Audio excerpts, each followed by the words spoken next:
Day 68, page 272, problem number 30, rotational kinematics.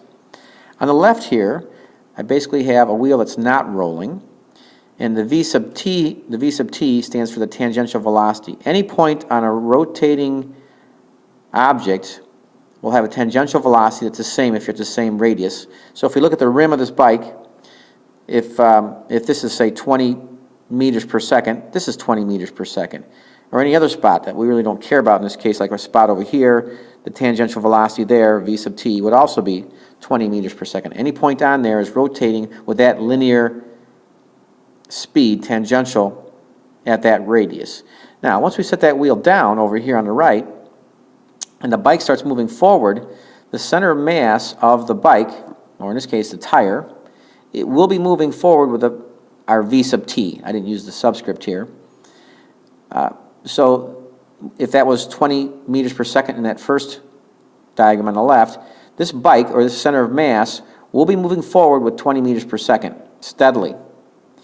But think about this for a second. A point at the top, relative to the ground, we're talking about relative to the ground now, that point, because of the rotation, has that tangential speed of V sub t, but it also has the whole motion of the bike and the wheel moving forward at that linear speed as well, because it's traveling across the ground. So net forward progression for that point at that time only, at that instant, is 2v, because of the tangential velocity of a rotating object plus the linear velocity of the bike.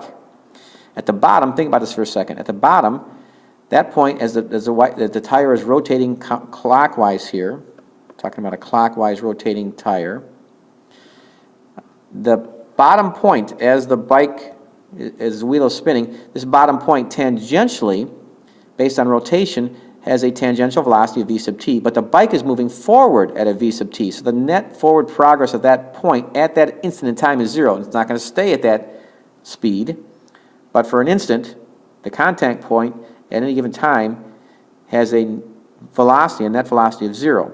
Another way to think about this, this top spot, or take a spot that goes all the way around, what's the average velocity of a spot? Well, if we just look at, like this spot right here, okay, as it goes around and around, let's just look at the two spots, the bottom and the top. At the bottom, its velocity at that instant is 0. At the top, it's 2v. So what's its average velocity, just averaging those two together? Well, on average, and you can do this for all spots all the way around the circle, all the way around that wheel at that radius, its average velocity will be v. It'll make a net average forward progression of 20 meters per second, if that's our linear speed of that center of mass. Center of mass will stay steady at that speed, but these points on the wheel will have that variation from 0 to 2v as the wheel goes round and round, but averages off to be v meters per second forward.